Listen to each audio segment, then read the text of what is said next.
And here I am. Welcome to the Bloom Show. This is Saeed, your host. I'm super excited for today's show. Why? Because it's a season finale, and I was playing the intro, and I saw Melinda Knuth in the background dancing, so she's excited. She's excited too. Charlie Hall is here as well. So this is going to be a fantastic episode. We're doing our best to make this a tradition. So it's kind of a season finale where we have two great experts sharing about the industry, sharing 2024 and then jumping in to 2025. So want to thank them for joining before they're even joining and sharing their information, and then want to thank you for joining. So if you're a wholesaler, floral distributor, florist within any scope of the flower industry, this is the show for you, because we're going to learn about trends, how the economics and the politics are going to affect 2025, what happened in 2024, and then we're going to get to some personal questions as well, some fun questions to get to know our guest a little bit more personal. And then after that as well, stay tuned, because I had a trip to India, which I'm very excited about, to the Ghazipur flower market in New Delhi, and it was something. So I'm giving you guys a 4-minute little sneak peek into that. Super excited. I showed it to Charlie and to Melinda, and they loved it. I think so. And it was really exciting to watch because it's a different perspective, and I think that we could always learn from somebody else. So do remember, this show is by the floral community for the floral community. So we ask you to chime in, ask questions. That is super cool. So anytime you have a question, please feel free to ask a question. And most importantly, not most importantly, but we always appreciate it. It takes a lot of work. We have a whole team behind us to do this. And also to our guests. So if you could just subscribe, press the little subscribe button. It takes 2 seconds. It really shows your support. Just the other day, someone said to me, thank you so much for doing what you're doing, because it shows us a different side of the flower industry. And those are things that keeps us inspired, just like your subscribes. So thank you. And we hope that you enjoy this. So without further ado, I'm going to have Melinda and Charlie Hall onto the stage. Onto the stage, not the stage, onto the show. Give me a quick second. The Bloom Show. Innovate, connect, and bloom. Hi, everybody. How you doing, guys? I like the new intro with the music. It's very I see you bobbing your head a little bit. Yeah. So I always tell my students in class, I really don't care if your cell phone rings, but it's got to have a good beat and we can dance to it. Your intro had a good beat and we can dance to it. You're a cool professor, Professor Charlie Hall. So you for sure it'll be great to be in one of your classes one of these days. So thank you for joining. Let's do a little quick introduction, even though I think you guys don't need an introduction anymore. But if you could please kindly share, Melinda, who you are. And I know you're with North Carolina, assistant professor of North Carolina. So share a little bit about who you are and how long you've been in the industry. Yeah, so I've been in the industry since I was a teenager. I actually worked for a floral wholesaler in my hometown of Sioux Falls, South Dakota when I was 15. So I've been in the industry roughly 15 years. And a little bit more about me. So I'm an assistant professor. That means that I am on my way to reaching tenure here at North Carolina State University. And my research specialization is in marketing and economics of horticulture products. But since I've been in the floral industry such a long time, it's a special interest of mine to do research on florals. Oh, and lastly, I am CFD, so I have a certified floral design certificate through the American Institute of Floral Design. Oh, you do? I didn't know that. That's really cool. Oh yeah, so took it up a notch. Cool. Oh yeah, we just gotta keep upping the ante here. Yeah, that's really cool. I was working on a blog trying to share how important it is, even if you're just a salesperson, to take a floral class, because it allows you to kind of understand it a little better. So congratulations to you. It's awesome. Thank you. Congratulations. And how about you, Mr. Charlie Hall? It's not everybody knows you. Everybody knows you, and you've always made such a great impact in our industry. But please share. Sure. Well, I'm an avid fly fisherman and also an amateur golfer, and fully understand why golf is a 4-letter word. But and then in my spare time, I work at Texas A&M University. Yeah, and so I'm the Ellison Chair in International Floriculture in the Department of Horticultural Sciences here. Okay. But I'm an economist by training. And I always tell folks, please don't hold that against me. I'm okay in spite of that. But at that, being an economist has served me well through the years, and 36 years and within academia, working with the entire green industry, the floral sector, and of course, the nursery, greenhouse, etc. And I always like approaching things from an economics paradigm. So I think we'll see that today too. It'll come out. It's my passion. Oh, always. And why flowers? How did you go from economics? You could have picked so many things, gas, and energy. Why did you choose flowers? I grew up in the nursery business. Yeah, in Western North Carolina, we had nursery, Blue Ridge Nursery, and so we were always producing, flowering plants, the azaleas, rhododendron, and so forth. And at the time, as a kid, I didn't really appreciate the value of what we provided to society at large. But now I have a much greater appreciation for both the economic, environmental benefits, but most importantly, the health and well-being benefits that flowers provide. Yeah. Wow. That's fantastic. Thanks for answering that. I was curious. And how's your trout fishing going? Actually, it's going slow because it's in the middle of the semester, and it's hard to break away during the semester for fly fishing. But I just started administering my final this morning, so nice. The last part of my semester is just about over with. You make your own flies? I do. I used to. Nice. And remember, I'm an economist, and so whenever you're buying rooster necks and other materials for flying ties, they get quite expensive. Yeah. So I've left the fly tying to someone else now, and just concentrate on losing flies in the trees, the big trout that I couldn't land. So I grew up freshwater fishing bass fish. So yeah. I could connect, and fly fishing isn't easy. So congratulations, that's not easy. So let's jump right into it. Here we go. What floral trends do you believe will be the most impactful for wholesalers, growers, importers, distributors, and florists in 2025? Melinda, if you want to get it started.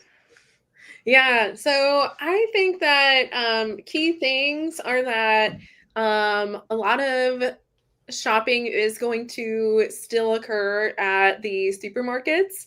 I know we talked about that last year. That's still going to be a major area of purchasing. So that will be a key area. I think too, before with the administrative change, I know that there's some question marks on how things will work, not only for labor and for tariffs, which I think Charlie's going to talk about, but also related to sustainability. There's been discussions on different administrative members potentially deregulating parts of the EPA and other components. And so I think that's a big question mark on what's going to occur there with sustainability practices. I think that everything withstanding that's still going to be a major area of sustainability on how people are talking about their sustainability, especially those businesses who are working in Europe, or doing business in Europe, I should say. That's still going to continue to be a major area, regardless of what happens in the United States. And especially with a lot of their new plastic and I think there's new transportation regulation in Germany, if I remember correctly. Oh, yeah. And so that movement is still going to persist. So I would say those two things, and I'll stop there, and we'll go back and forth. I told you that's why I have 20 questions, because we just covered 10 of them. Yeah. How about yourself, Charlie? What trends do you believe will be affecting 2025? Well, I think in 2025, as I'm polishing the crystal ball, I really think that it's a continuation of what we saw in 2024. Now, the pandemic was very good to us. So if I just lay out a historical map here, we can go from 2020 and 2021, we went from freaking out early on in the pandemic to seeing just really an expanded demand for flowers worldwide, in fact, but particularly here in the U.S. during 2021 And in 22, we started slowing down a little bit and thinking that we were plateauing.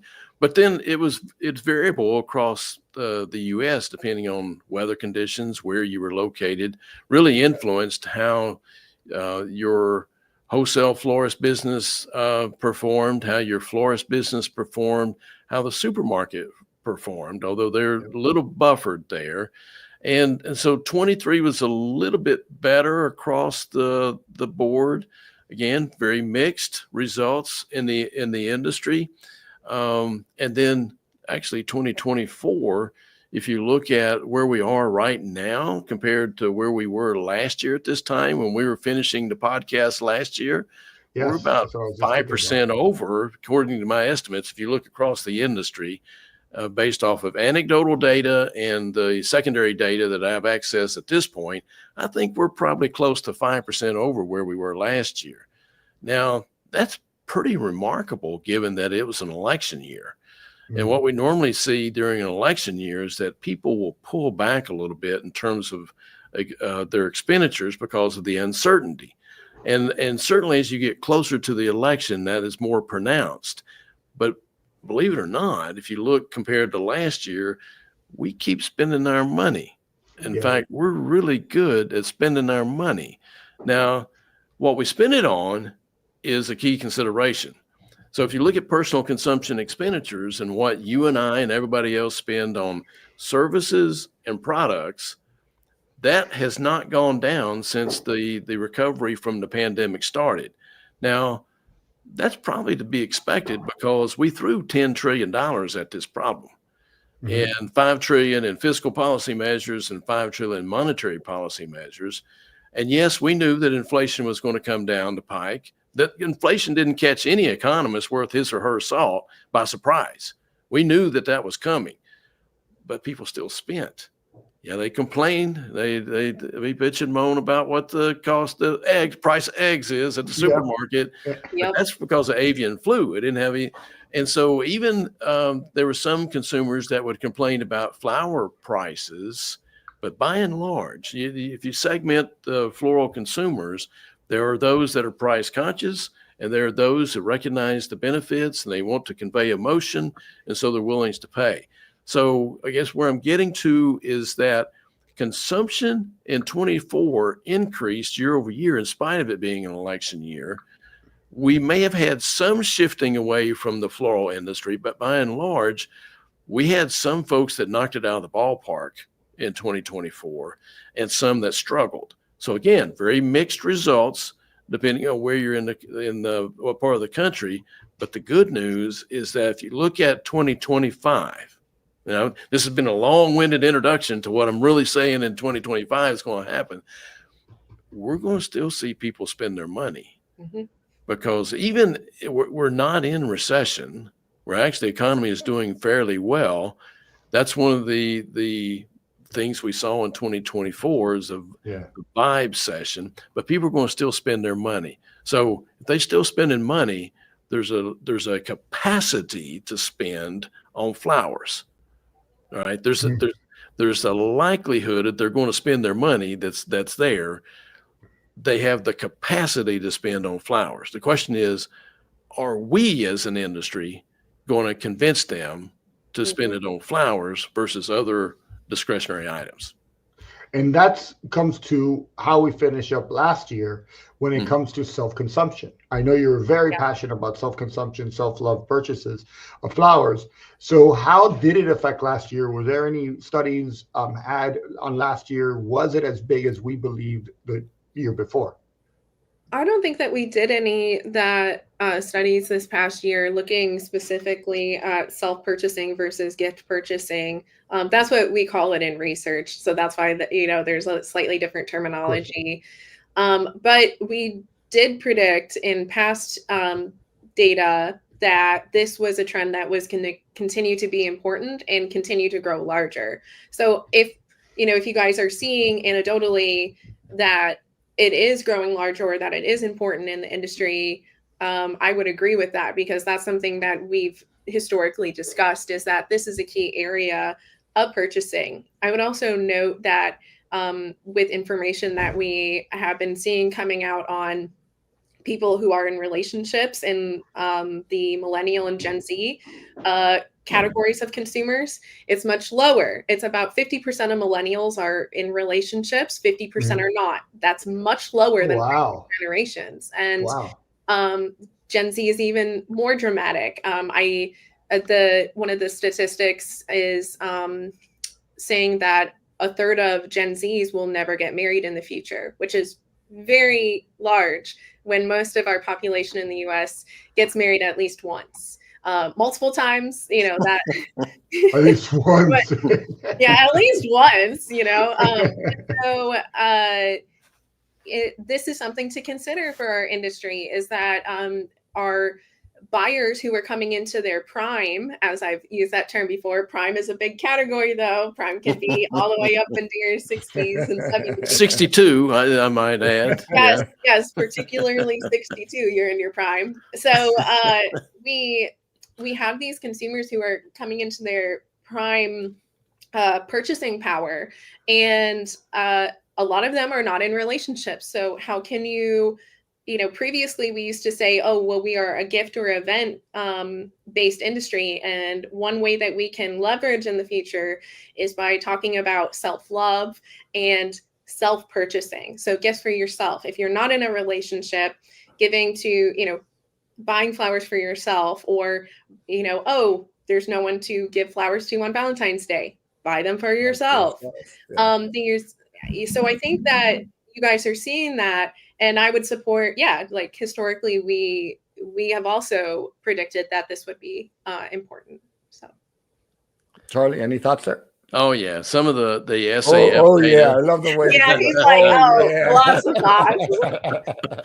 Yeah, and Melinda's correct that while we didn't conduct studies, there were some, there's the usual benchmarking by IFPA and SAF and Kantar.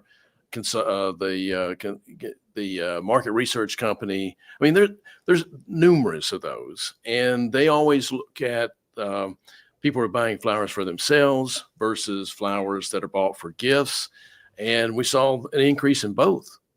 And so the message that Miley Cyrus told us, that was so important. I can buy myself flowers. It increased sales too. It did. Yep. I mean, it spiked. And so thank you, Miley, for that. Yeah, thanks, Miley. Thank you, Miley. And the data that there's not a lot of data, but what data is out there does show that consumption increased on both gift giving and also self-care. Mm-hmm.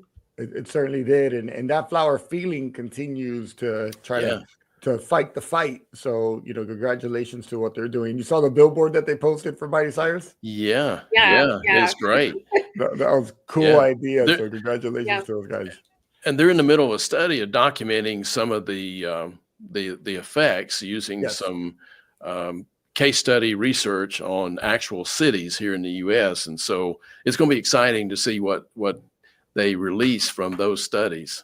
It's 100%. Going to be pretty exciting. And they're also doing a new program where they're almost branding that flower feeling and getting that out there. So, look them up for more information, because as long as it's helping, and I'm speaking to the audiences, look them up for more information, because if it's something that's powered into marketing, it's only going to help your business. We've always debated, if you would, the efficacy of generic promotion programs versus doing increasing your own firm level marketing and sales messaging. And for most agricultural commodities, the research shows that there is a benefit from generic promotion advertising, but it depends on the commodity, and depends on the frequency, and it depends on the consistency. So Got Milk, for example, was very successful when the Got Milk campaign was going. But after the campaign, right now, milk consumption is actually less than what it was prior to the Got Milk campaign, and they spent a lot of money. So what I think in terms of what we're seeing now, this movement within the floral industry, if we can crawl, walk, run, sprint, and utilize the momentum that we got in the pandemic and to capitalize and develop a fresh start, I think we're going to see some positive results. And so I'm excited just as much as you are. I would say that hurry up, right? don't hurry and wait, because the momentum that we got from COVID is going to fizzle at some point. And I think that we're seeing that. Am I correct, Charlie and Melinda? Are we seeing more of the fizzle now, or are we still riding that wave? Well, I think we are. I mean, we've talked a little bit, and Charlie will talk more numbers based, but we're not in the 2019 numbers. We're still higher than 2019. Okay. So I don't, whether it's going to go back down to be 2019 level, or if it's going to sustain slightly higher at 2019, I think is still up for debate. But we are higher than what we were in 2019, and we are, in my opinion, well out of the pandemic. So we're not experiencing those effects anymore. Yeah. So the negative effects, we're still seeing the positive effects, I take it? Oh, yeah. Well, if you look at the net gain, and the data that Melinda's referring to is from the Bureau of Economic Analysis.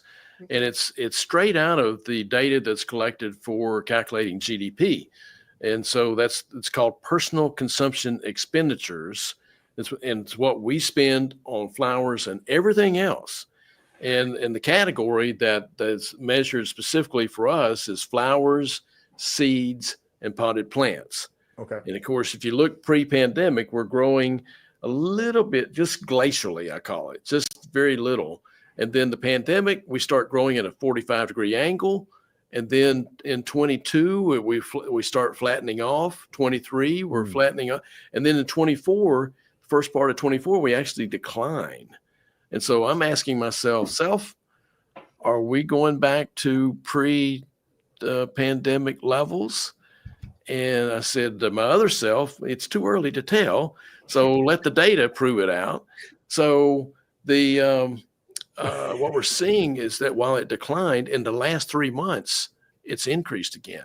So, we're plateauing, but compared to 2019, we're still well above where we were. Now, in the past, when we had any sort of economic disturbance, and we saw, let me mute myself real quick. Yeah. So what I like to call when we're increasing glacially is increasing at a decreasing rate, which always sends people for a tailspin, but it's so funny to describe it that way. Yeah. It's a slowing down in the increase. Yeah, exactly. Right. So you're kind of plateauing-ish. Yeah. So instead of increasing at an increasing rate, you're still increasing, but it's much smaller. Yeah. Makes sense. Yeah. Thank you, Professor. Appreciate the. Charlie, with my arm. Yeah. Please tell your two selves I say thank you for joining us today. Yeah. Okay. Thank you. Thank you. I thought that was great. Great. I tell myself that was awesome. Plateaued. Yes, sir. But we're still above 2019. Fantastic. Yeah. So we're going like this instead of skyrocketing. Yeah. We're kind of moving sideways at the moment. A steady growth. Yeah. Yeah. Makes sense. So jumping into colors, what were the dominant color florist trends in 2024, and what do we anticipate for 2025? Do you guys know? Yeah, that I'm not very sure. That would be, as Charlie and I like to say, yes. Like, that's how I answer that question. Yes. So peach fuzz, right? Peach fuzz. Because I think that was the biggest color last year. Was I think what I've seen is that basically Pantone color of the year that's a huge indicator of what the color palette's going to be. What's interesting, what I've seen, at least here in the Southeast, is that before, when we had those beige or kind of maroon and blue weddings that were really popular, that was back popular again this year. So it was like 5-6 years ago they were popular. It's come back. So I think that we're starting to see like a recycling of some of those color palettes from 5-6 years ago. That might be pretty important here shortly. Yeah, I have a couple of t-shirts that I haven't worn in 20 years that are coming out. So it's kind of, the 80s are back, so it always comes back. So let's jump into this question. Are customers gravitating towards more high-end selections, or are they focused on budget-friendly, like BOGO deals at supermarkets? So considering how the economy looks to some people versus what the reality is, how are people doing their purchasing? I think that it's really a toss up. Like we have those different target audiences, and I think that those that are in the more affluent categories are still buying those high end, higher costly designs, and that's not going away. I do think that there is a perception that the economy is doing bad, and that could lead some targets of target markets to go more into BOGO or to seek out more sales. But that doesn't necessarily mean that, that's, make everything BOGO, make everything on sale constantly. But you could, there could be some target audiences that are going to respond really well to that because of the perception, as Charlie said, the eggs being really expensive, or not being able to afford groceries. There is that. There are people who have that perception, so they might be seeking out more deals than others. But I don't think that that should be the message on everyone's going to do that. I think that still targeting in your different audiences is going to be king coming into 2025. So, Charlie, any thoughts? Thank you, Melinda. Yes. The answer, anytime you ask an economist the question like that, the answer is it depends, right? Well, let me just look back at some of the holidays in 2024. Let's just take Mother's Day, for example. Well, in our survey work, Mother's Day, the average order transaction increased according to 68% of those that were surveyed. So that means that 32% their average order size had decreased. So you got both things going on there, and that's surveying just florists. Now we know I'm trying to remember the IFPA data for supermarket floral. I just don't remember off the top of my head like I do the florist statistics. But again, 2/3 said that the average order size, the dollars per transaction, actually increased. So that means that they're stepping up a little bit. Okay. So you're saying that price is not an issue now at this point for those that are buying from florist. Now again, I'm trying to remember off the top of my head what the percentage change in price was for the floral department, and I wrote down in some note here just last week. I got a bunch of notes on my desk here, and I'm trying to see if 4.8%. 4.8%. There it is. 4.8% was the price per unit change at supermarket level. The year-over-year comp was added 4.8%. So even those buying from supermarkets tended to pay a little higher price point. Is that, Charlie, because there's no option? It's the price? Or you got it.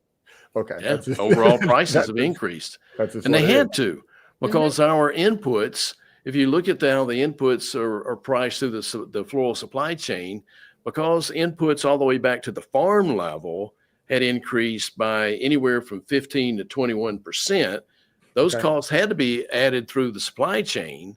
And so we're actually part of the inflation problem ourselves, right? Because we increased the prices of our flowers. So we can't point the finger too far, because every time you point a finger, you got three pointing back at you, right? Yep. So we're part of that issue, but we had to raise prices. And if what the data is showing, people have the willingness to pay those higher prices, depending on the event, depending on their socioeconomic status. And there may have been a lull in those pushing back, but the data show, we still have sales that are high, and unit purchases, it too was mixed. Right. So I shouldn't just talk about the overall average price per unit, or sales transaction, I should say, or average price per transaction. But you look at the units, was very mixed as well. And I don't remember the exact percentage breakdown, but it was pretty close. It was slightly in favor of those whose units had increased, but there were almost an equal number whose units had decreased as well. So it's, again, very mixed, but a pretty positive message overall. That's good news. So, Charlie, I had a question earlier, and sorry I didn't ask it earlier, but you had said that we're still spending, we're finding money, right? And I've always had it just pretty obvious. There's rich, and then there's rich in debt. What percentage of that is rich in debt, and what percentage of that is being credit card use and just, hey, go plastic? And then the other topic is, what percentage of that is cryptocurrency? Because I know there's a new type of wealth, and every time we shoot up crypto, I see 18-year-olds driving Lamborghinis all of a sudden. So what percentage is that credit or like just not real income? Yeah.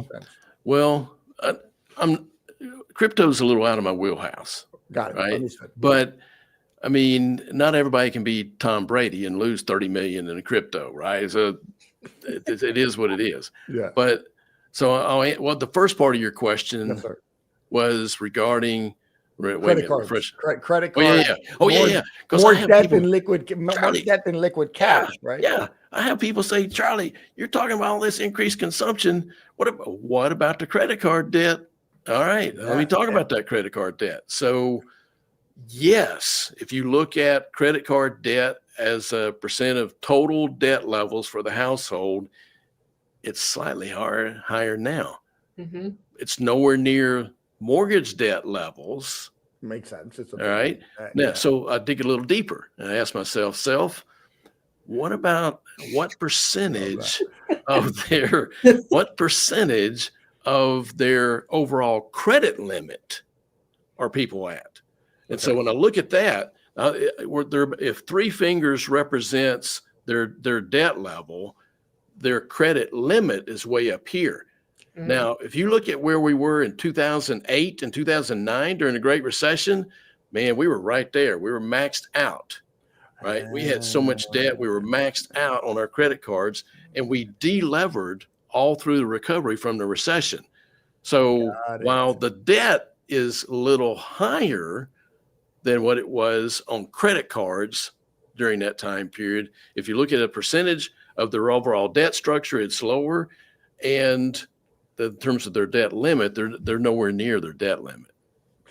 Is that just, I don't know the right term, but is that just like a vanity number, just because of that, meaning because they're greeting, the credit cards might be giving more credit. Hopefully they spend more, but our habits are just to spend No. In fact, credit card companies are even more stringent on the credit limits than what they were. I mean, they learned a valuable lesson during the Great Recession. Thank goodness. And say, we ain't going back there again. So we're going to tighten down. And if you look at, I mentioned mortgage debt as being the highest level of debt.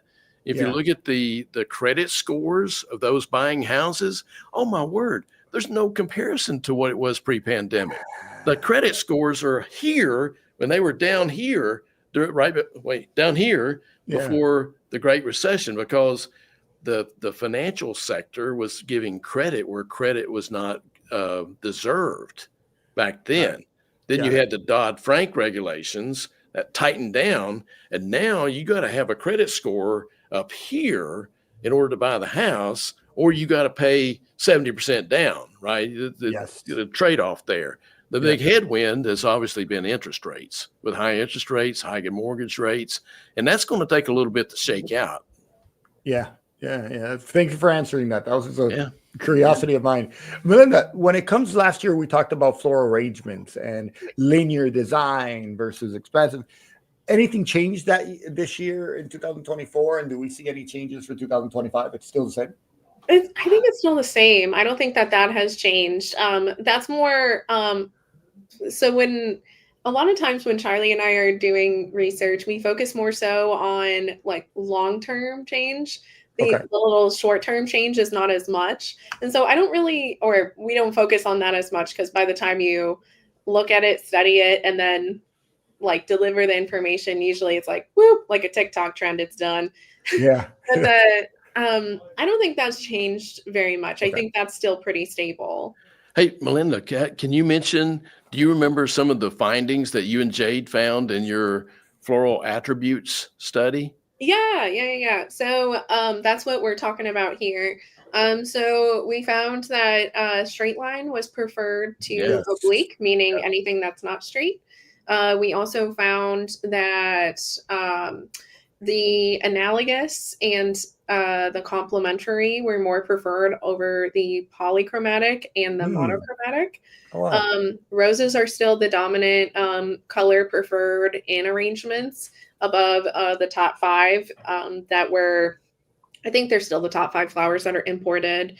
And and people like a balanced design. And unbalanced design is not preferred by the general consumer. Although I will say unbalanced designs are more high style. So I'm not saying don't do that. But if we're looking at an average consumer, they're going to prefer a more balanced design than an unbalanced. But you can still do unbalanced designs in those high profile or those high style designs. More customized things like a bride, for example. Exactly. Something crazy. Mm-hmm. Yeah. So jumping into the administration, right? We woke up and we're getting ready for next year. So with the new administration, potential changes in trade policies or labor regulations, how might these affect the global supply chain for flowers, particularly with our friends and neighbors that ship flowers to us? Anybody want to take that? Yeah, I'll kind of start because Charlie's going to have a whole spiel. So I'm going to say what I want to say first. So Trump has released his an updated policy in the past couple of days. And what was of interest is that it was more focused on Canada and Mexico than other countries, which was interesting because they're our closest trade partners. But if that has any influence on how anybody thinks about this, he did update it to mostly focus on those two, although it includes other countries as well. So, okay, go ahead, Charlie. I know you have a whole spiel. It's clear that the former president or the president-elect has no clue how tariffs work. None. You mean that taking partisan off the bat, looking at it as I'm not even talking about a partisan viewpoint. I'm just talking about any economics 101 student that reading an elementary textbook is going to read about the effects of tariffs, and the exporting country that's importing goods into the U.S. does not pay the tariff. Those tariffs are paid by the importing sector within our country, all the importers. And then those tariffs are passed along through the supply chain and ultimately ends up to the consumer in the form of higher prices. Yes. So the tariff structure, for years we had a globalization type of strategy ever since NAFTA, right? Yeah. And particularly with Canada and Mexico. Yep. Our perhaps most important trading partners. Our closest ones, I would say. Yeah. And there's the old saying about you don't do you know what in your own nest. Well, that's exactly what's going to happen. Now, there's a big difference between campaign promises and legislation.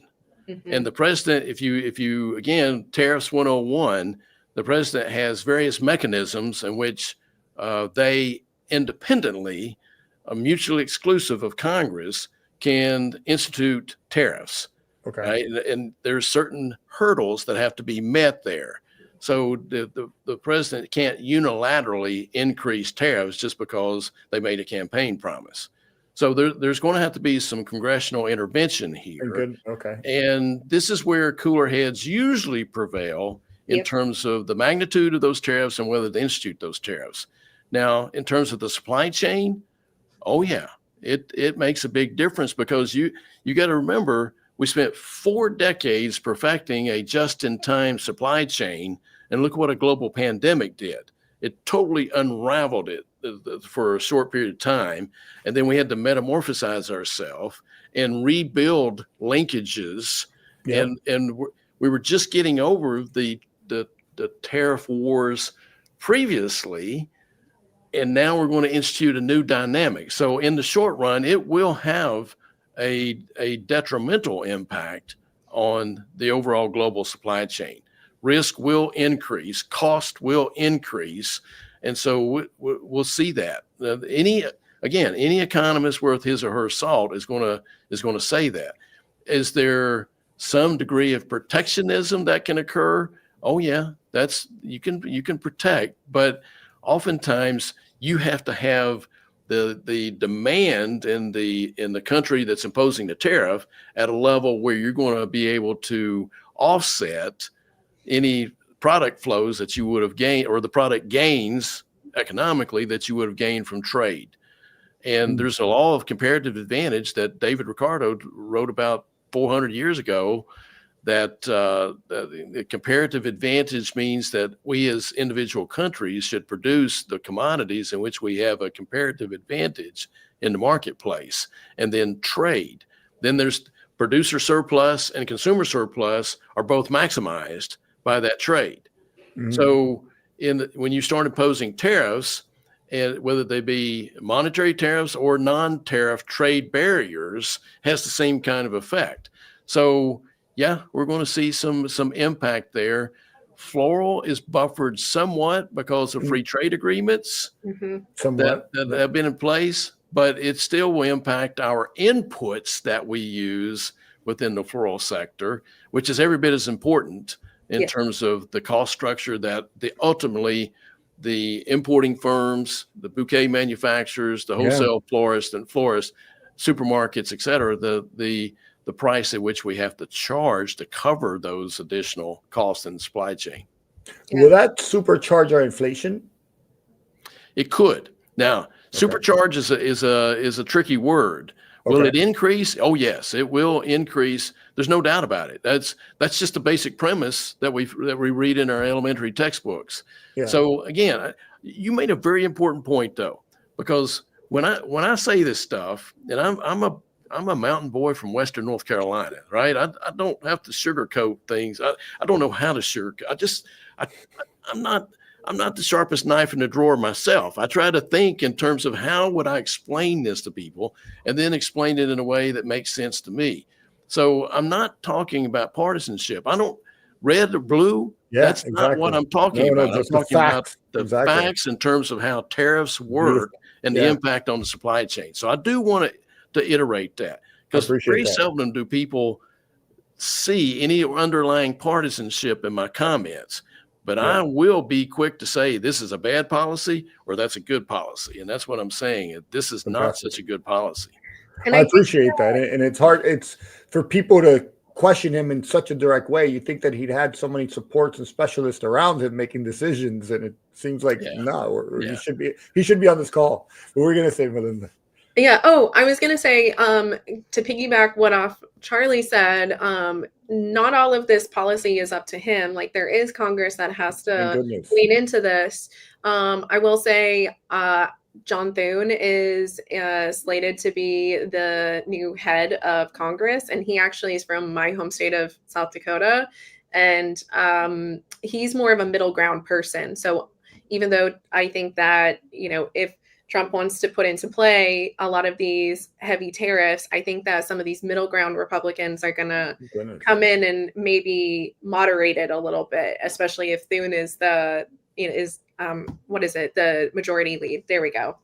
In addition, with some of the policy change I was potentially talking about related to the EPA and some of his cabinet members, that also is going to be mediated a little bit by Congress as well. And so that kind of plays into, I'm changing the subject slightly from tariffs to sustainability. That's where we're not 100% sure what's going to happen in those categories, because a lot has been said, but what will be done is kind of the consensus here. I think is there's a lot of things said campaigning, but what's actually going to happen, and what can a small group entity do with support or without support of the other branches. And it'll be interesting to see if any if any of those policy changes in those categories related to EPA or even the regulations at the national level, but that still doesn't dissuade from what's happening at the state level. That's still going to happen. So speaking about like New Jersey just put in a really big policy in plastics, and North Carolina just put in a policy supporting native plant production.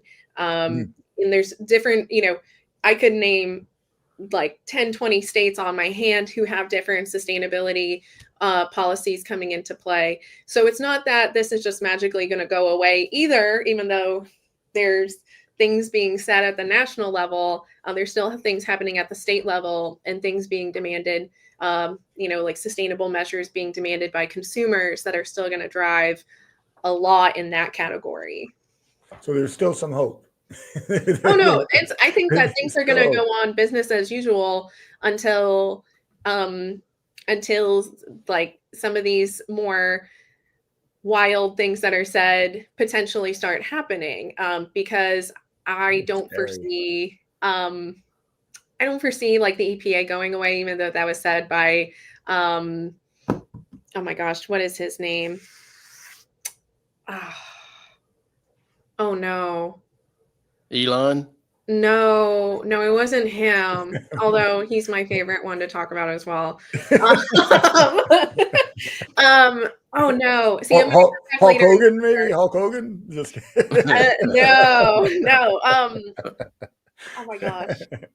His family was in politics for a really long time. I'll remember later and just insert it into the conversation. RFK. Thank you. RFK Jr. Yeah, he's slated to, or he's been talking about abolishing, or in his campaigning, abolishing EPA and such. And whether that actually comes about or if that was a campaign discussion is yet to be determined. So, because a lot of things are said in campaigning. Exactly. And no matter, not just with Trump. I mean, we can go back every politician back in time. A lot of things have been said. What comes to fruition is different than that. So I think an important point to remember about sustainability is that for many years, all sectors, not just the floral sector, used to think of sustainability as an added cost to their value chain. This is important. I think most research shows that sustainability is actually a cost-saving measure. Yep. And that firms that are sustainably minded, that they end up finding that their overall cost of production or cost of manufacturing actually goes down because of that. So I think the basic question is, regardless of how things pan out politically and what's mandated by legislation or mandated even by the supply chain, it behooves the floral industry to continue being more sustainable, period. Because when you look at energy and you look at water and you look at waste and you look at packaging and you look at the supply chain and transportation costs and how we act as citizens and within our respective communities, are there any of those things that are unimportant? No. So it behooves us to be as sustainable as we can, because sustainability is a three-legged stool: people, planet, profit. Right? And that's a very important hinge pin of sustainability, is the profitability. And so I'm a firm believer in being sustainable. We have firms in the allied trade sector in the floral industry that are leading the charge in this. Smithers Oasis is one of those that is leading the charge in terms of those allied trade firms I'm talking about. And I mentioned them because they always get blasted about floral foam, but now they've got biodegradable products that they're selling. And so it takes firms like that willing to lead the charge to make a difference. And there are others at the grower level who are emphasizing sustainability. Our own research shows that the overall sustainable practices that growers are engaging in is improving. There are products like Express that helps us rejuvenate flowers along through the supply chain, eliminate cutting. There's wholesale florists that are looking at their SKUs and thinking sustainableness of those, the mix of SKUs in which they carry. And of course, the same as florists. and supermarkets. I mean, there's not a single entity in the floral sector in which I can't point to examples of firms being more sustainable. And guess what? Those typically are the most successful firms. Well, makes sense. It's a long-term gain as well. It's a long game, I believe. Yeah. It's a return on investment. Yeah. So I have a quick question from Above All Flowers. We are hearing from many florists that yes, dollars are going up, but units are going up. Do you agree with this? Ooh. Well, it depends. I just said that a while ago. Yeah, I knew you were going to say that. I just got the question now, so the question might have been. Okay. All right. Oh, okay. I just saw it pop up now. So, and it was at 129. So it was about 30 minutes. Yeah. Remember when I was saying that 2/3 of the florists had indicated that their average, the average value of transaction has increased. And I mentioned the units, but I couldn't remember the exact percentage breakdown. But there was a slightly more that indicated that units had gone up, and just underneath that, almost the same number of people, the units had gone down. So it's very mixed depending on where in the country they were located, and the conditions. Weather is an influence, and so forth. So there's a lot of different factors, but by and large, the answer is yes. Yes. Both have occurred. Like Melinda said, yes. Because it's almost a bell-shaped curve in terms of the industry performance. Okay. You have those whose top-line sales that are up by more than 25%, but you have those that top-line sales are down by 25%. Same way with bottom-line net profit. And if you look at units, it's all the same. Now, in a bell-shaped curve, you have the central tendency. So most firms tend to be plus or minus 0 to 5 to 10%, or minus 0 to 5 to 10%. And so that's on the whole, we're doing, you got 1 foot in cold water, 1 foot in warm water. That's how our industry is right now. Yeah. And David said that he miswrote it was down, but I think it's the same thing. It's the same answer as yes, but he was basically saying, I meant to say units are going down. Oh, okay. Not up, but I guess it's the same answer, right? I think. Yeah. Yes, but not everybody is experiencing units going down. That's the important point. Yeah. You have some, again, left foot being in cold water, right foot being in hot water. Exactly. And it's very mixed performance. Now, let's say if I'm one of those in which units are down, there could be various reasons for that. The price is up, But if I've offset that with my price structure, then my overall top line sales may be up, and my profits may be even up. Yep. Right. So sometimes when your units are down, it's because it's reflecting of that price structure, and depending on the elasticity of demand, if your demand is inelastic and you raise your price and units go down, total revenue for the firm still goes up. Profits go up for the firm. So that's the question is your demand inelastic? Well, Dr. Hall, tell us how you got to make your demand more inelastic. Well, that's where Melinda comes in, right? In terms of the marketing messaging and her research on figuring out which marketing messages resonate the most with floral consumers. Ooh, tell us about that, Melinda. What you got with that? That's great news. What's up with that? Still in progress. Talk about the benefits, which is but the benefits flower messaging, that's helpful. So we're continuing to work on this, but some stuff we're done with. So I can share that with you. So Charlie and I have written 4 articles on the health benefits of plants, and those are publicly available. There's no paywall or anything for the Journal of Environmental Hort to go view those. And if you're curious, you can also email Charlie and I, and we'll send them to you, no problem. So we have that.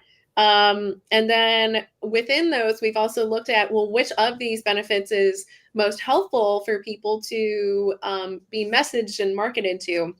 And what we found was that when it comes to vegetables, things about physical health were really helpful.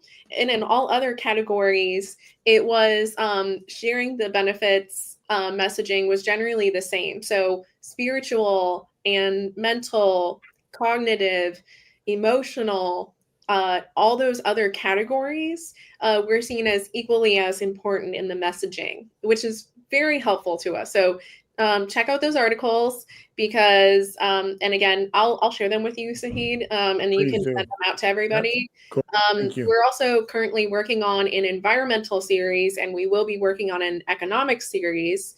So looking at environmental messaging, economic messaging, so not just those mental, physical well-being benefits, but the other categories as well, to share the message on how plants are important. Because the idea with this is by talking about benefits instead of features, it changes that elastic demand to inelastic, because they then become something that is needed in these quality of life categories that define our lifestyles.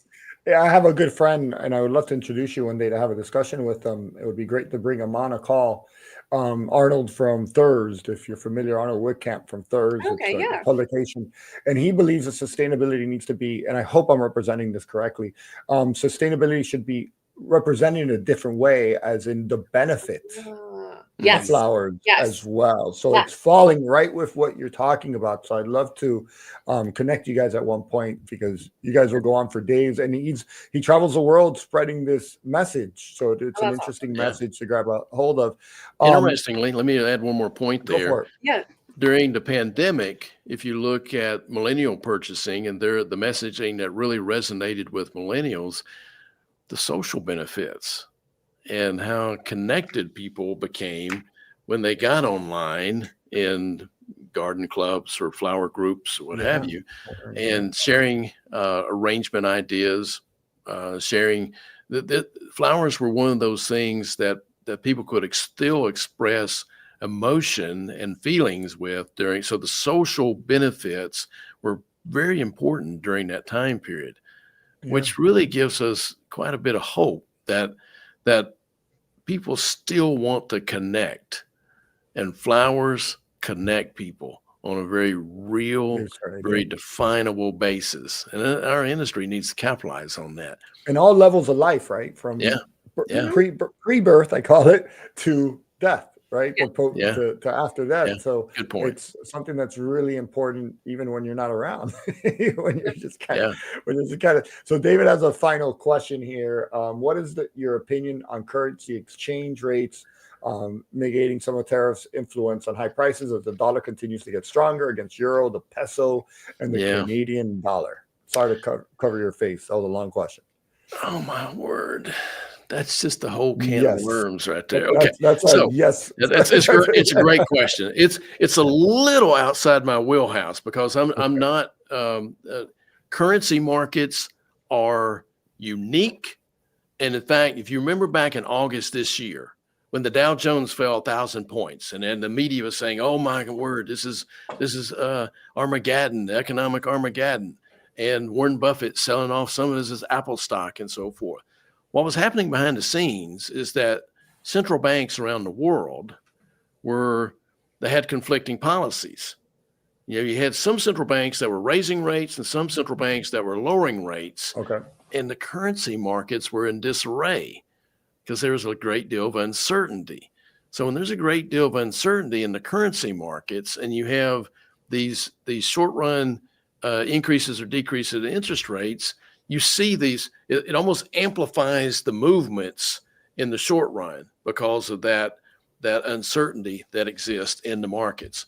So exchange rates do fluctuate. The tariffs do affect exchange rates. The net effect of that, I'm just going to have to flat say, I don't know. All right. That's above my economic pay grade because it's not in my wheelhouse. And I can't be an expert in everything. All I can say is that currency markets are almost like the stock market, that they react not necessarily totally independently of what the economics is doing or economies are doing in those respective countries. Mm-hmm. But there's a lot more than just what's happening in the U.S. affecting currency markets, because traders are just like the traders within the stock market. They're basing their currency puts and so forth off of expectations. Yeah. And so you got a lot of geopolitical events happening worldwide right now, which also affects expectations. So all of that suffice to say, I don't know. The answer is yes. The answer is yes. David, if you have any thoughts on that, you could share. Maybe you could highlight and enlighten. And Boss Camp says, thanks, Boss. Says, thanks, guys. I enjoyed the conversation. My morning has just started in the AU. Boss has been a fan of the show recently. He's been a regular, so thank you, Boss. Maybe you could come on one day, Boss, to talk about Australia. That would be cool. And then I didn't see this, so what is the likelihood percentage that Trump stated? I'm just reading it for the first time, so we could give this a yes, if anything. Trump stated policies on immigration and tariffs, even if fully not implemented, will create an economic shock for the horticulture industry. And that's from Thomas Prince, one of our information partners. Yeah. Tom, that's a great question. And of course, I'm preaching the choir when I'm answering Tom, because I mean, he knows the answer before he even asked the question. So it's the short run is that even if the tariffs were implemented starting, say, February, it's not going to disrupt the floral holiday season through spring, right? It's going to have a little bit of a lagged effect. So I'm not necessarily looking at the detrimental effects occurring in 2025, but I sure am for 2026. So there'll be a little bit of a lag, and we'll get a little bit of reprieve. If you look at the green industry at large, not just the floral sector, we usually get a spring reprieve even after downturns or any economic disturbance. So we generally go through the next spring, and then when the rest of the country starts buying durable goods, then we typically take it on the chin, because they're substituting their purchasing dollars for some of the other things rather than flowers and potted plants and so forth. Yeah. So it's a great question, Tom, and I think the effect will be mitigated in 25, but I'd look for more of an impact in 26. But again, the big difference between campaign promises and legislation. Exactly. So thank you so much to you both. Great information. I know I said 45 minutes. We've been here an hour, and it feels like time has just flown. So thank you. And I hope we have a couple more seconds to ask you some of the fun questions. I again, this is by the floral community for the floral community. So I love people to get to connect and get to know you in a more personal basis. So one question I've been asking everybody I get my hands on, and I think it kind of reminds us why we're in the flower industry, and I love like the reaction when they think, oh my goodness, you're right, I haven't thought about that, is what is your earliest memory of being given a flower, and how did it make you feel? Melinda? Ooh, okay. Yeah, you did give us a teaser ahead of time, so I actually thought about it, but I'll try to recreate my reaction on, okay. Well, there you go. My first memory of receiving a flower was I was 5 or 6, and I had just done my first ballet recital as a 5 or 6 year old. Wow. And so I got, I think it was a rose. I think it was like a single rose that I got, and I felt very proud. First of all, I was, I got up on stage, did my little eeny beeny polka dot bikini dance, whatever. That's great. Yeah. Yes, I wore a little, it was a little great song. tutu. Yeah. And yeah, it made me feel very proud. I think that's like a key emotion. And then like, of course, like, oh, this is great. Like a flower. That is awesome. And at 5 years old, for you to remember that, that's the power of flowers. And how about yourself? You could be given or giving. Yes. Choice, Tom. Sorry. Yeah. That's, I was trying to remember. Remember, I'm 62. It's hard to remember back to that far, but the earliest I remember was actually at my grandmother's funeral, and I went, and when my dad lifted me up to view my grandmother in the casket, I stole one of the flowers. so, Wow. Wow. But no one ever said anything, right? So, but I took one of the flowers and I had that flower in my hand the rest of the day. So wow. I guess I'm just thankful I didn't get in trouble. But Yeah, we asked about giving, not stealing, but no. Yeah. but there was a connection there to connect to your grandmother, Yeah. you know, and it's just, again, it's just a Very question much. anybody could ask. I asked somebody that had just entered the flower industry, and I saw how it impacted that person, and I said, man, it's a great question to ask. It reminds us why we're in it. Mhm. You know, why we're really in it. I have one comment here. Let me see if we could.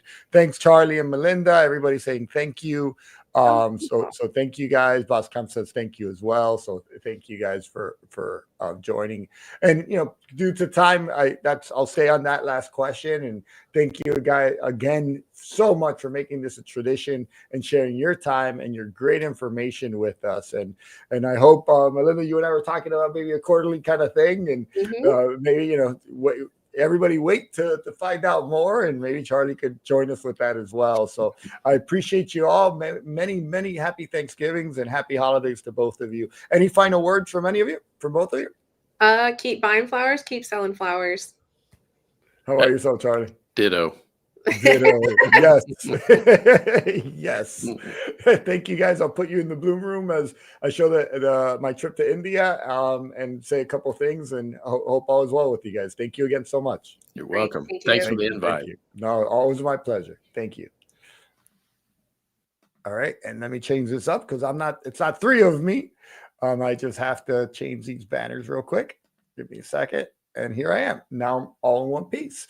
So wanted to show you all my trip to India. Just to kind of preface is I was in New Delhi for a wedding for one of my employees. And I decided, obviously, whenever I'm somewhere, I'm going to check out the flower industry. And one of my goals and passions, what to do and what we do as New Bloom Solutions, is sharing insights into the flower industries in different cultures, different countries. Why? Because as a salesperson for so many years, I sat behind a desk and didn't really see the flower industry out there. So now it's been my goal to give a channel, an eye view to the floral industry within the United States, within Ecuador and Colombia. And if I go to India, I'm going to go to the market. So I woke up at 4 o'clock in the morning, had someone meet me, drive me, had a driver, and then we showed up to this incredible place. Many of you may not know, but we run the Instagram for New York Flower Market, and it's an incredible place. But put New York Flower Market times 100 million and just inflate that with sounds, noises, culture, languages, people, flowers. And it was amazing. It was just a overload of stimulus, you could say, and just an incredible experience. So this is a little bit of a raw footage. I'm going to show you all. It's a little bit of raw, but it gives you a little idea, and then we're, actually working on improving it and going to send it out. So wanted to kind of show you because, this is our last show of the season. So here we go. It's about 4 minutes. I hope you watch and enjoy. And if there's any questions, let me know right after.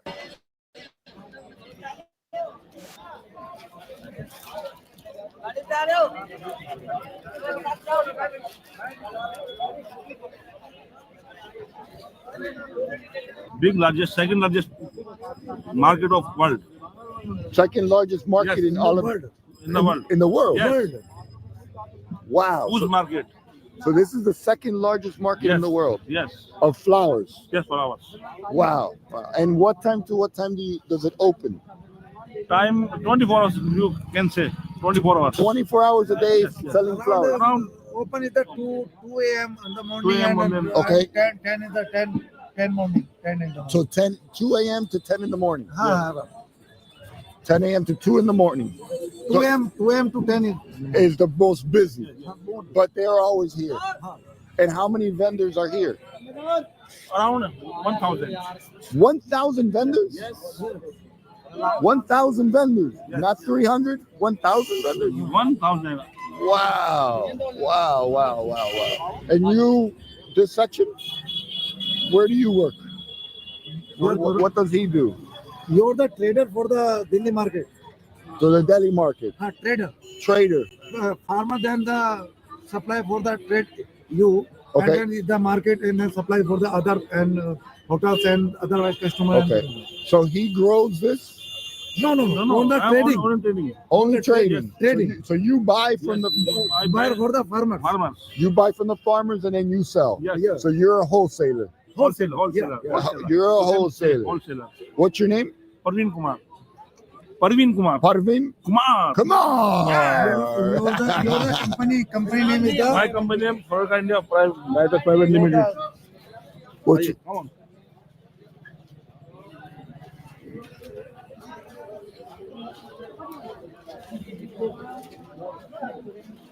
This is my shop. My company name Floral okay. India Private Limited. Florica. Florida. Florica, India. Yes. So So from Florida, my company Florida. Florica. So this is your section and over there too. Yes. Wow. Both.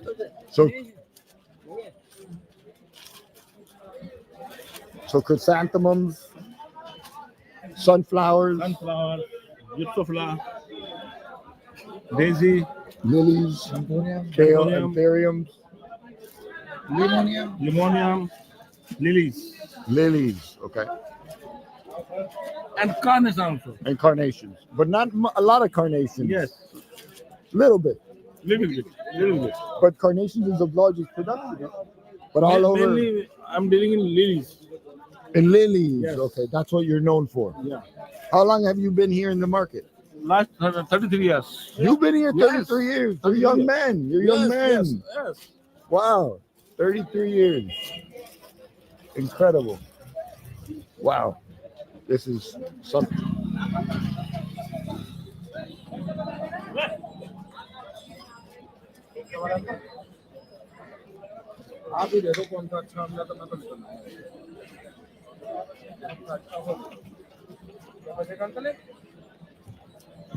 So chrysanthemums, carnations, and look at the plastic. So it's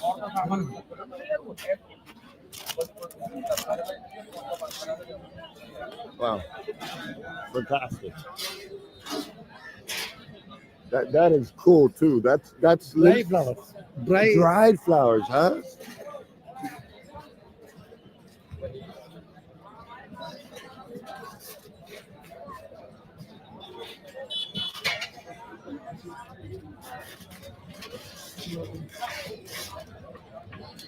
Wow, that is something. What is that? No idea. No idea. It's beautiful though, man. It's beautiful though. Wow. You want to watch?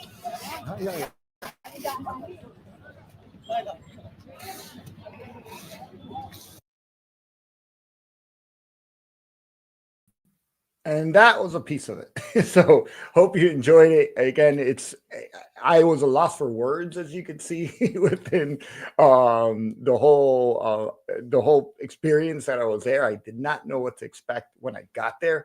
And then what came at me was just so much. So it was a lot of loss of words, just like I am now. But hopefully we can refine the video and create a short video to show everybody some insights, because there was some beautiful sceneries with flowers contrasting the culture, and just beautiful. There's piles and piles of red roses. The roses are very small, which was impressive to me. They're very, very small little roses, and that's 90% of their production is locally within their domestically, and it's sold domestically, so no export. They do import a little bit, but a lot of it, most of it, and then most of it's also used for religious holidays as well, and cultural events. And you could see that with all the marigolds everywhere, and just with everything. I attended a wedding and they used the petals, they used the garlands, they used the incense, they use so much of it. But it's the largest production is actually carnations, which was surprising to me. And then they go into marigolds and then roses and things like that. So we'll be creating some shorts and sharing the shorts as we go. So hopefully you enjoy it. And learn something, right? Learn, that there's so many ways of doing different, of skinning the cat, I guess, when it comes to the flower industry. And one way isn't always the right way. We could always learn just one little bit of how to innovate and how to make things better on our side. As well, don't forget about the Bloom Together event. It's a nonprofit event that we host every year. This is the 5th year. So a little, home maintenance, I guess, home housekeeping. We do this event every year. So we're really excited to have it again. This year, this is the 5th year that we're running it.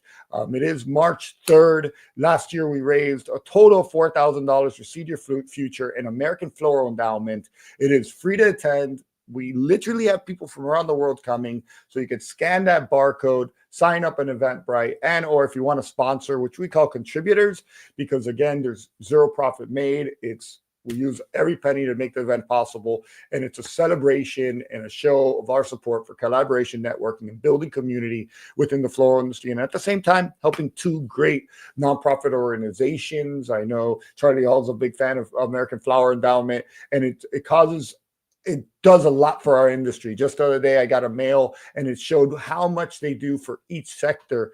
So we're very proud to be able to support in our own innovative way. So thank you again to Melinda Knuth and Charlie Hall for joining. Thank you to the audience for joining. And we really enjoy doing this. So it was a great year. Very busy year, a lot of traveling, a lot of interviews, but we couldn't do this without our sponsors, without the support of our audience, and most importantly, without our guests attending and showing the support to us. So thank you again to everybody for attending. Have an awesome Thanksgiving. Have a great Thanksgiving, a happy holidays, a happy new year, and see you on the other side. See you on the other side. And hopefully if you want to be a part of this, please join in and don't forget to subscribe. We really appreciate it. Take care and have a great one. The Bloom Show. Innovate, connect, and bloom.